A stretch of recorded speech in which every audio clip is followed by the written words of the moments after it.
بسم الله الرحمن الرحيم.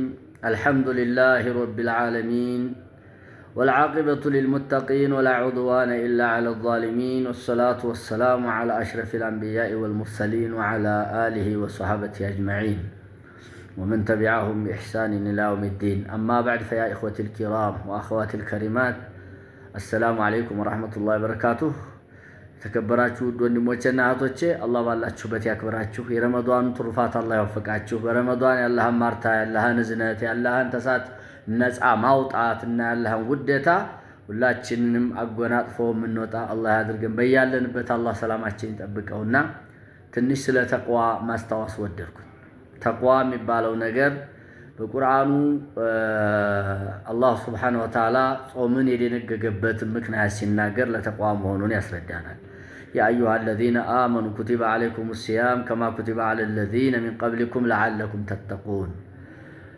እናንተ ያመናችሁ ሆይ በእናንተ ላይ ጾም ግዴታ ተደርጓል፣ ከእናንተ በስተፊት ባሉትም ግዴታ እንደተደረገው እንደተጻፈው ይላል። ለምን አለ አላህ ሱብሓነሁ ወተዓላ ለዓለኩም ተተቁን፣ አላህን ትፈሩ ዘንዳ ነው የሚለው። እንደው ተቅዋ ሐቂቃ ወንድሞቼ በጣም አስፈላጊ አንገብጋቢ ጉዳይ ለመሆኑ ይሄ አያት በቂ ነው። ለተቅዋ ትልቅነት በዚህ መረዳት ለኛ በቂያችን ነው። አላሁ ሱብሓነሁ ወተዓላ ለኛ እንድንበላ እንድንጠጣ የፈቀደልን እንዲሁም ስሜታችን እንድናረካ የፈቀደልንን ነገር ተቆጥበን እንድንውል ያደረገው ዝም ብሎ እንድንራብ ፈልጎ አይደለም፣ እንድንጠማ ፈልጎ አይደለም፣ በስሜት እንድንጎዳ ፈልጎ አይደለም። ግን አላህን ፈርተን አላህን ፈርቶ የሚገኘውን አጅር እንድናገኝለት ብሎ ነው ለባሮቹ። ወሆ አርሐሙር ረሒሚን፣ እሱ ተአዛኞች ሁሉ አዛኝ የሆነ ጌታ ነው። ወሆ አሕከሙል ሐኪሚን፣ ተጥበበኞች ሁሉ ጥበበኛ የሆነ ጌታ ነውና አላሁ ሱብሓነሁ ወተዓላ ለዚህ ብሎ ነውና የተቅዋን ትልቅነት በዚህ ልንረዳው ይገባል ማለት ነው ወንድሞች። ነቢያችንም ዓለይሂ ሰላቱ ወሰላም አሶሙ ጁና፣ ጾም ጋሻ ነው ብለው ነግረውናል። ጋሻ ማለት እንደምታውቁት ጦር ሜዳ ላይ ሰው የተለያዩ የጦር መሳሪያዎች እንዳያጠቁት የሚከላከልበት የሆነ ነገር ነው። በአሁን ሰዓት ላዳር የሚባለው ማለት ነው። የተለያዩ የጦር መሳሪያዎች ሚሳኤልና ሌሎችም መሳሪያዎች ጀምሮ እንዳያጠቃ አገርን የሚከላከሉበት ላዳር ያ ማለት ነው።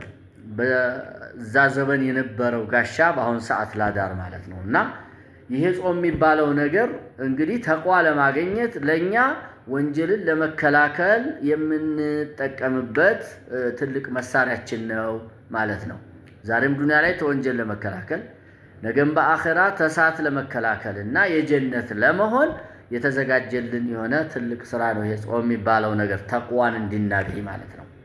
እና ተቅዋ በጣም ትልቅ ነው። ተቅዋ ትልቅ ከመሆኑ የተነሳ አላሁ ሱብሓነሁ ወተዓላ በቁርአን ውስጥ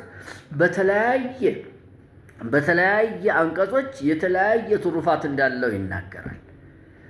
ከዛ ውስጥ ትልቁ ትሩፋት አላሁ ሱብሓነሁ ወተዓላ በቁርአን ተነገረን ውስጥ የምንወዳት ጀነት፣ የምንቋምጥላት ጀነት ገንዘባችንን፣ ህይወታችንን፣ ጊዜያችንን ሰጥተን የምንታገልላት ጀነት የተዘጋጀችው አላህን ለሚፈሩ ሰዎች መሆኑን ቁርአን ውስጥ ይነግረናል ማለት ነው።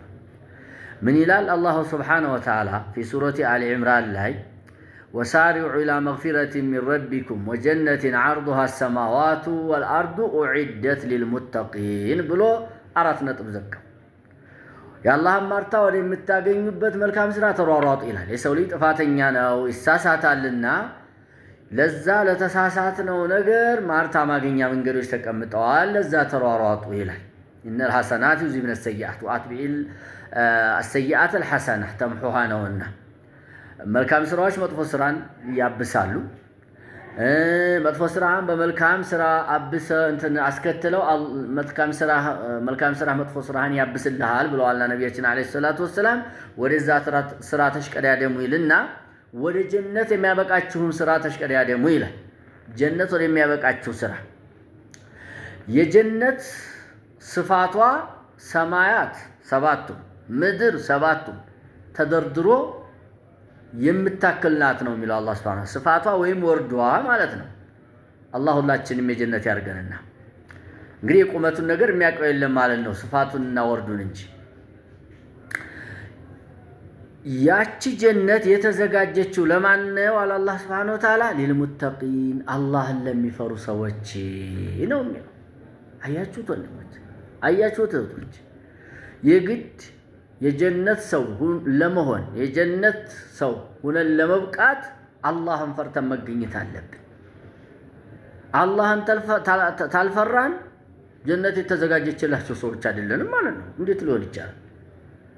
ወሁ አስደቁል ቃኢሊን አላህ ተተናጋሪዎች ሁሉ እውነተኛ ሆነ ጌታ ነው። ምን አስደቁ ሚነላሂ ቂላ ነው የተባለው። ስለዚህ አላህ ሱብሓነሁ ወተዓላ ለሙተቂን ያዘጋጀውታል። በቃ አንድና አንድ፣ ሌላ ምንም የተዘጋጀለት አካል የለም። ስለዚህ ተቅዋ የሚባለው ነገር በጣም ወሳኝ ነገር ነው። ሌላው ፈዳኢሉ ባይወራ ይኸው ብቻ በቂ ነው። ምክንያቱም የሰው ልጅ በተለይ አማኞች እንበልና አላማቸው የሚለፉት የሚታገሉት ደፋ ቀና የሚሉት ሁለመናቸውን ነገር የሚሰጡት ለምንድን ነው? ጀነት ለማግኘት ብለው ነው። ይህን ጀነት ያዘጋጀው ደግሞ አላህን ለሚፈሩ ሰዎች ነው እያለ ነው። አላህን ስንፈራ የጀነት መሆን እንችላለን። አላህ ታዲያ ይህንን ረመዳን የሚባለውን ታላቅ ወር ጾም የሚባለውን ትልቅ ስራ ተቅዋ ለማግኘት ማገዣ አረገልን ማለት ነው። ለ11 ወር ስንቅ የምንሰንቅበት የተቅዋ ስንቅ። ወተዘወዱ ፈኢነ ኸይረ ዛዲ ተቅዋ። አላህ ስብሓነሁ ወተዓላ ስንቅ ሰንቁ፣ ተስንቅ ሁሉ የሚበልጠው አላህን መፍራት ነው ብሎ ነው ያስቀመጠው።